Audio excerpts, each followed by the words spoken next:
Ça la sorte que tout bien dans la régime. Monde où aller ça bandé ko baluka na mabele pour soi-disant assis à Covid-19.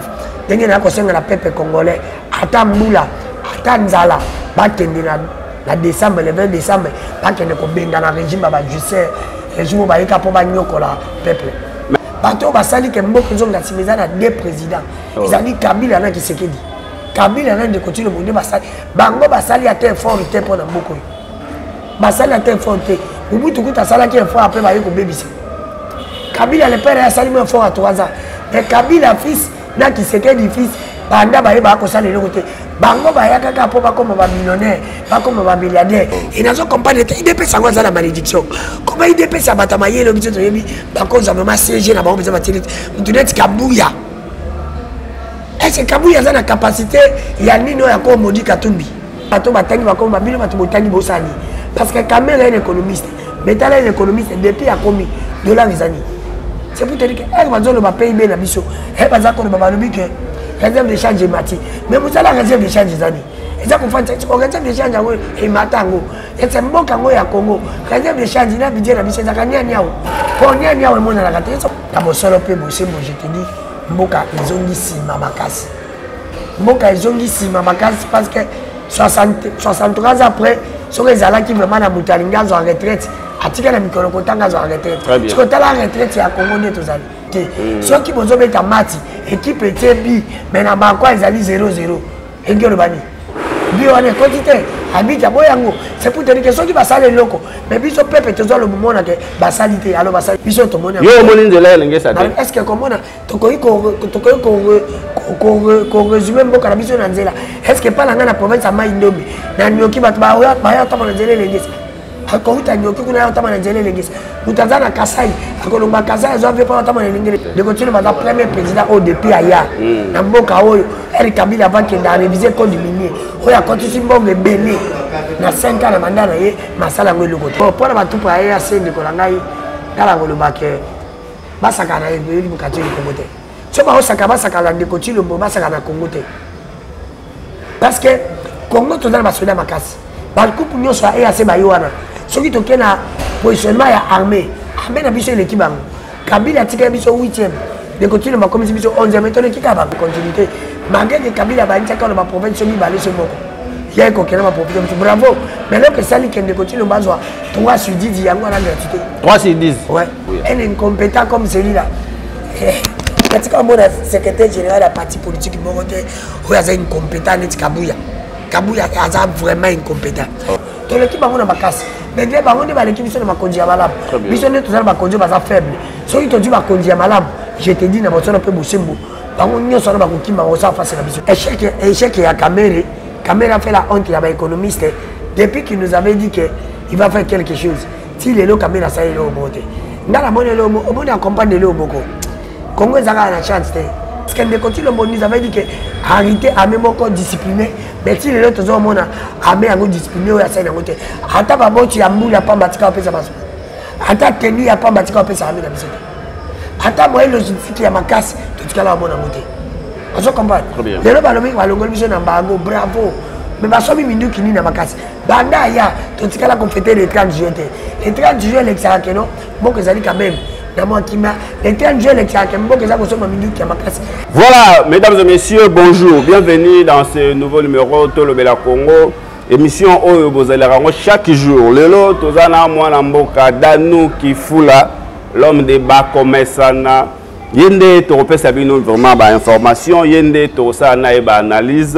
Ya makambo koleka na République démocratique du Congo. Tika Topesa merci na bateau ba soutenir émission. Yo merci na maman na Nambomba la maman des orphelins. Balobi Équateur mon père Mbandaka ma mère toujours en avant. Équateur mon père Mbandaka ma mère.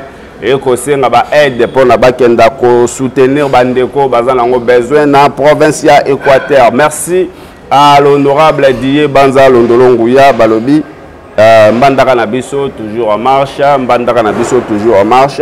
Lelo Maramba Kolobeze Belé. Maramba Kolobeze Belé na mon mboka Dani Kifula 63 ans après indépendance na biso. Est-ce que mboka ezotambola malamu ou bien tozozo ngasima? Merci Nabino Nyonso Bozala branché. Voilà mon mboka Dani Kifula. Bonjour.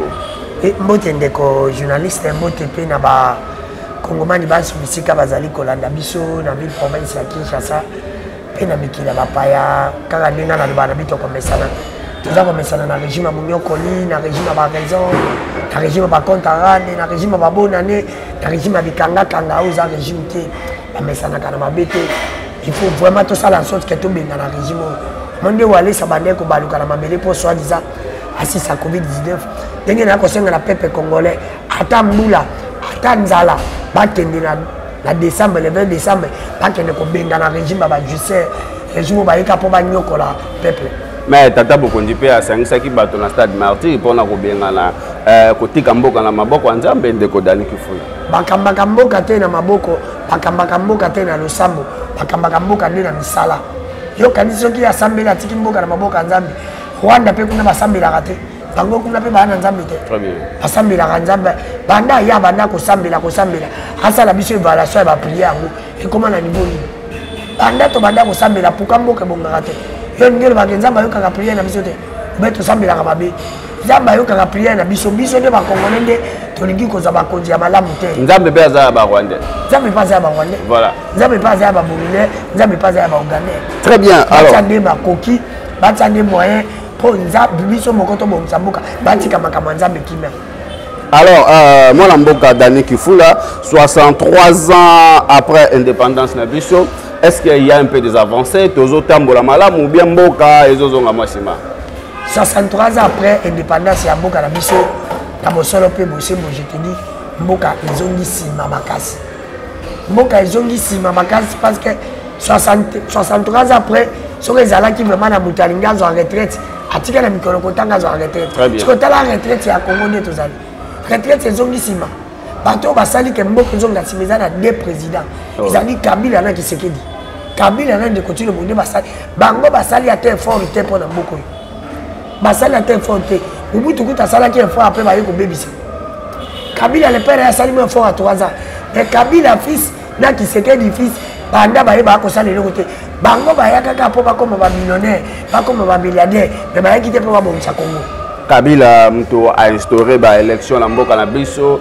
Ye mtu atie vraiment kimia passation à pouvoir na kimia lobi Kabila pe asa eloko te ndeko ndeko na ngai na lobi ke asali eloko te soki bozo beta mati équipe était bi mais na banko ezali 0-0 engelo bani bi wane quantité habita boyango c'est pour te dire que soki basali eloko mais biso pepe tozo le moment na ke basali te alors basali ni il y a des avancées quand même na 4 ans il y a ndeko Félix Tomoni eza na gratuité des enseignements par exemple banzela yangwana pe zo salema banzela elenge sa mona Mboka Dani Kifula yo nde mutomoni biso tomoni yo moni nzela elenge sa te est-ce que komona tokoki ko résumer Mboka na biso na nzela est-ce que pas na province ya Mai-Ndombe na nyoki bato ba ya tama na nzela elenge akouta nyoki kuna ya tama na nzela elenge mutanzana Kasai akolomba Kasai zo ave pa tama na elenge qu'est-ce que nzela elenge tsana ngo eza ko apporter na mutu azana Kasai. Qu'est-ce que nzela elengi tizana apporter na mutu azana nyoki? Gratuité des enseignements eza na étendue ya Congo mobimba. Bande ko na Mai-Ndombe bazotanga ofele ba o babanda ko classe te babanda ko futa mbongo par exemple. On peut si gratuité d'enseignement. Bobomi, on peut si quantité ou on peut si qualité. Ba ili biso ni qualité ou quantité. Ba ili biso quantité ou la qualité. Alors biso to lingi qualité, mais comment ça n'était que gratuité enseignement banda il y a depuis kala. Et on continue le modèle sur la continuité. Malgré que Kabila va dire qu'on va province mi balé ce moko. Il y a quelqu'un qui va profiter. Bravo. Mais là que ça li qu'on continue le bazwa 3 sur 10 il y a une gratuité. 3 sur 10. Ouais. Voilà, ndeko Dani a lobby 3 sur 10. Ndeko Dani Kifula bato ba ko tuna ba lobby depuis 1960 kino lelo 63 ans après indépendance na biso to leki na 5 présidents de la République. Selon yo moi Mboka Dani Kifula nani président o asali malamu pe nani yango. Vous parlez de la médiocrité pour bayo kangai. Eh ba manabi baza médiocre ba que na singi président asali outrage. Président asali malamu te par exemple. Le président asali malamu te dans Chilombo, c'est normal. Et là on dit les autres que Ndeko Chilombo asali malamu te. Ndeko Chilombo est le premier président au depuis aya. Na Mboka oyo El Kabila avant qu'il a révisé code minier. Oya continue mbongo belé. Na 5 ans na mandat na ye masala ngwe le côté. bon président Oya Sali Malamu parmi 5 présidents Oyo Kolo Bakeye Pendia au moins amemaki biso Malamu Oya Sali Malamu na tamu kezaka Kabila le père Kabila le père na Mobutu na débit Kabila le père et l'autre côté ne peut que que Kabila le père à Sali Malamu que Kabila le père à Sali Malamu a komaki déjà on a dit déjà to komaki na auto kokoya ko ba comment Timoui Bessilaki très bien moi respect Kotaki peut pas avoir conscience on comprend donc bah politique va bander ko banga quand même va banger quand même émotionnalité et pas Kabila le père voilà ndeko Dani Malamu les aki va bander ko banga congolais partout nous étions respectés à l'époque de Mobutu très bien ndeko Dani batroupe ya EAC balobi bakobimate ceux qui te jouent armée ya malamu te te jouent la police ya malamu te et tozo baté ba troupe wana ceux qui baza combien na mboka na biso juste là bango bazolinga nini na mboka na biso analyse nini oyo ndeko Danu akoki kosala pona ba troupe ya EAC wana bon pona ba troupe ya EAC ndeko langai kala ngolobake basaka na yeli mukati ni Congo te so ba osaka basaka la ndeko Chilombo basaka na Congo te parce que Congo tozana basoda makasi ba coupe nyonso ya EAC ba yoana soki toke na positionnement ya armée na biso l'équipe bango Kabila tika biso 8e ndeko Chilombo comme biso 11e mais tole kika bango tole kiba bango na makasi mais de bango de ba l'équipe biso na makonji ya malamu biso ne tozana makonji baza faible soki toji makonji ya malamu je te dis na botsona pe bosembo bango nyonso na bakokima osa face na biso te eza des problèmes bakonji na biso bano bateka ba police na biso za makasi te bano bateka ba soldat na biso za makasi te ba soldat na biso za makasi la police na biso za makasi eza des soldat ba konji za makasi te o ba ko tia ba soldat na biso na condition ya mabe ba konji za makasi te ouais et loko nini suko pona to réussir na mission ya to réussir na guerre wana este selon yo mona mboka Dani Kifula et loko nini peuple congolais ko sala ou bien ba konji na biso ba ko zo comme ba disposition ba konji na biso ba tia mbongo na armée na biso batika distraction batika temps à relever batika bisengo na bisengo parce que les autres ont ma richesse et seul moyen au biso to ko za la respecter na ba pays na ko za une armée forte alors pour ko za une armée forte faut ko tia ba moyen na armée base na biso za armée base na biso c'est les autres basi batindi ba soldat na biso na formation wapi o ya ko yeba que pour mutu ko ya akota la continuité à armée moko forte parce que ndeko Chilombo nous avait dit que arrêter armée moko discipliné mais si les autres hommes armée yango discipliné ya ça yango te ata ba boti ya mbula pa batika opesa baso ata teni ya pa batika opesa armée na biso ata moyen logistique ya makasi to tikala mona moté on se comprend les loba lobi balongoli biso na mbango bravo mais basomi minduki ni na makasi banda ya to tikala ko fêter le 30 juillet le 30 juillet l'exact non bon que ça dit quand même na moi qui m'a le 30 juillet l'exact bon que ça ko soma minduki ya makasi elle va komona quand même minduki na biso za ko tambola bakobanga biso balobi voilà aider c'est quand même azana armée ya makasi voilà aider c'est quand même asomi minduki mais to mona ki ba photo et circula ki ministre de la défense na biso akendaki ko asina ba minduki ba nini minduki yango esoma makite yo mona yango yo mona yango wapi bon toza kozela kande ba chrétien bazela boya Jésus Christ oh Jésus Christ revient bientôt depuis je vais te oser la minute quand tout le monde bientôt tout le monde bientôt voilà moi la mboka Dani Kifula tokota na l'économie en mboka na biso dollar et komata chaque jour tout le monde ba panneau et donc mata déjà au delà et comme il permet il y a 250 si je me trompe pas matata ponyo ya lobby ce qui est à zongi na a comme premier ministre le dollar et kokita selon yo dollar o ezo mata komata to kosuka nango wapi échec ya Kamere a fait la honte à l'économiste depuis qu'il nous avait dit qu'il va faire quelque chose. Si les lots Kamere a ça il est au monté. Dans la monnaie au monde accompagne les beaucoup. Congo ça a la chance et ils ont des cas à Mabi. Et les gens qui ont étudié comme ça la biso bateau to zangolo à Kotanga. To comme que ça la honte ya bateau batanga te. To comme ça la vraiment honte. Même bateau batangi va comme babilo bateau botangi bosani. Parce que Kamere est un économiste. Mais t'as un économiste depuis a commis dollar les années. C'est pour te dire que elle va dire le PIB na biso elle va dire que le babalobi que réserve de change mati mais vous allez réserve de change zani et ça qu'on fait réserve de change ngo et matango et c'est mboka ngo ya Congo réserve de change na budget na biso za kanya nyao pour nya nyao mona la kate ça mona nya nyao c'est comme mboka ngo ya biso ya ko matango Pourquoi biso mon peuple to bénéficier à l'angote? Oh dollar, taux de change mati, dollar ils a comment? Oh budget mati, car souffrance la souffrance. Moi j'estime que les alliés y me connaissent de continuer mon qui est problème. Il faut qu'on fasse partie de continuer le mot pour entendre quand même qui parce que je me suis rendu compte que les alliés collaborateurs n'a été les alliés. Voilà. To Kolanda Toyebik Nakala, église catholique balobi ezalaka toujours côté à peuple côté à bas faible mais to Kolanda à propos ya mokonzi mboka Félix Tshisekedi alobi église des âmes un peu radicale Yolanda qui ba propos wana Augustin Kabuya pe ayeko bagisa lisusu à maudire Moïse Katumbi alobi a cause la maudite na troisième génération na analyse na yo kozala ni na mais Moïse Katumbi a maudit Kabuya Augustin Kabuya elle est incompétent comme celui-là parce que mon secrétaire général de la parti politique mongote où il y a incompétent net Kabuya Kabuya a vraiment incompétent. Et n'a pas compris il dépêche ça la malédiction. Comment il dépêche ça batamayer le budget de Yemi par contre ça vraiment CG na ba besoin batiller net Kabuya. Est-ce que Kabuya a la capacité il y a nino ya ko maudit Katumbi. Qu'est-ce que Kabuya tangela ngata 10 versets bibliques. Oya ko tangela nga oya za la koera. Il y a pas Matthieu 7:7. Kabuya pas Matthieu 7:7 à 8 versets ni. Oh. Mais la politique, Matthieu 7, mais il n'y a pas de Matthieu 7, Kabouya a versé nous comme maudit moutou. Kabouya a yebi neni basala ba ABC ya religion. Kabouya bien. On va dire n'importe quoi. Na ko ya complet de temps na ngate na zu moto na ngai na bebe énergie na ngapona le bela Kabouya. Bato ba beteli ba kuna zelo ba ko ya na musi. Mais l'église catholique qui fait la paix au milieu du village quand même. L'église des Alrandais au milieu du village. Pourquoi l'église est à côté de moi?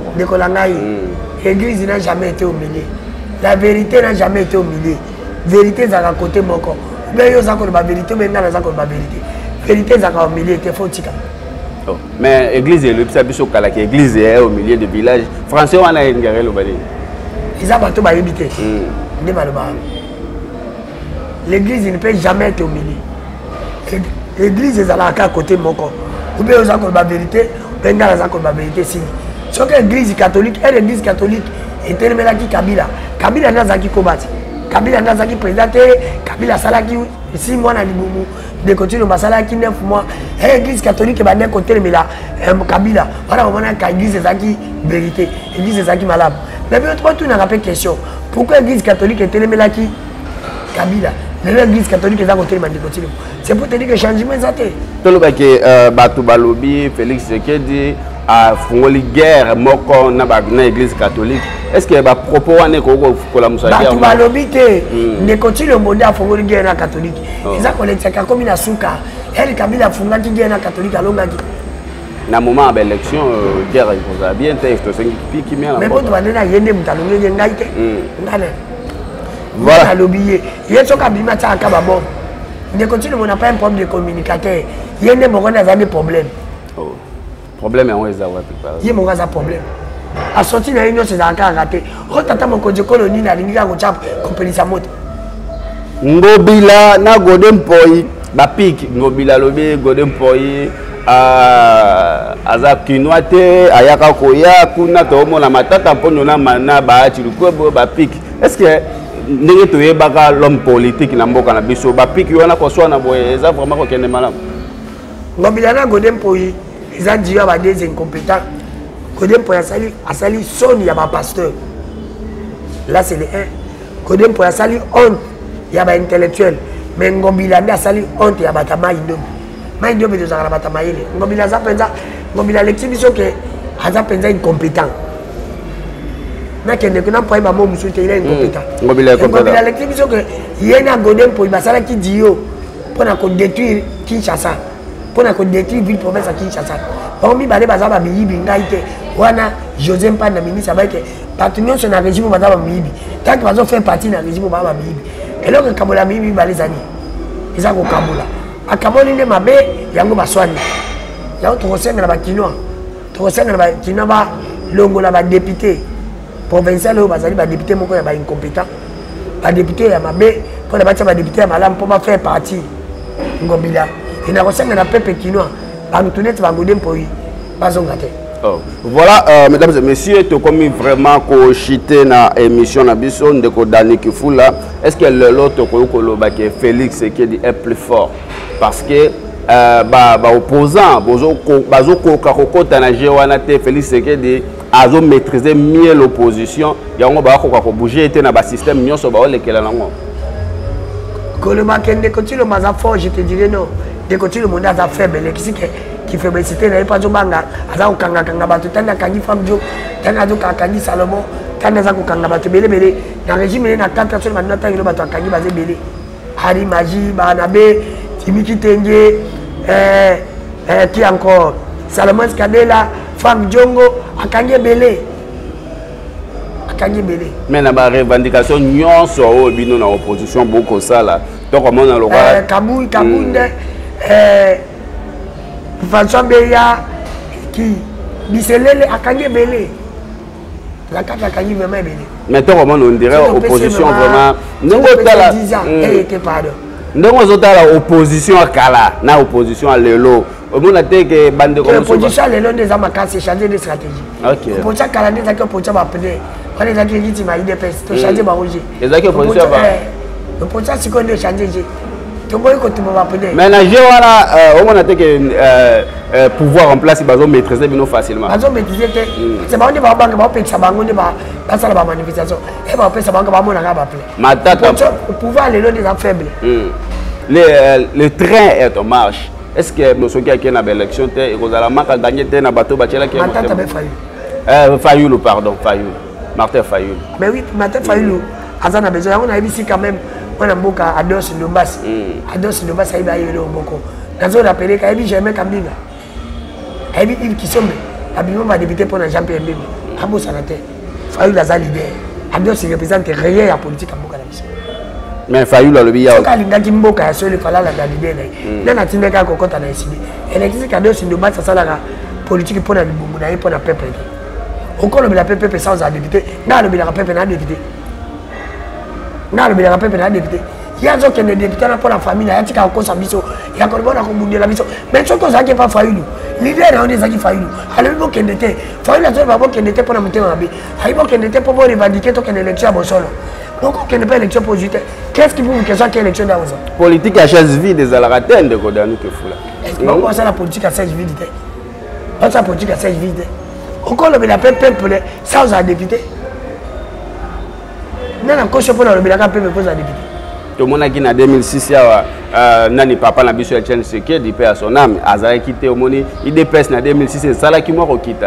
Donc ma date nani Fayoulou Azana droit il y a quota continue ba député ba kenda ko postuler pour na azu rappeler ba décision le ngomo kona ba ninga na parlement pour na. Attends tu dis ba député élection c'est ça déjà triqué musala ba oni.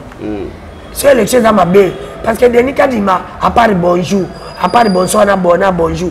Nous sommes tous les papiers qui ont plié l'élection dans le Kouta. Voilà, mesdames et messieurs, tu comme une souka ya émission ya Mokolo Malelo. Merci na John le patron Tozala qui derrière caméra. Merci na Binunion sur bateau Bolandi biso tina souka ndeko Dani Kifula tu comme une souka. Merci pour na répondre. Merci na bandeko basuni biso na Mokolo place ya pesi biso. Voilà. Tout ça l'émission. La PC vraiment beau les gars Gérard. Voilà les grands Gérard, tu peux sur Mbote. Merci vraiment à l'accueil et l'équipe Malamu de Godani qui fout la caméra en 1 minute s'adresser à la population. Dans ce cas, la peuple congrès à la vigilance. Les députés, moi je suis Mikolo, au Kalelo, au Kalitra Dieu, tu vas faire la marche de santé, tu vas faire la peuple congrès à la vigilance. Partout, tu vas faire en tant que peuple congolais Kende. Celui qui appelle sur Mbongo, Lia Yango, les aliments en Mboka, ils ont coupé un taxi, ils ont coupé un taxi, ils ont coupé un Mbongo, mais bon voter est-il. Voilà, Bazongate, Wana Malobaya, Mwana Mboka, Dani Kifula, Ngalabino, Tokutani prochainement. Merci.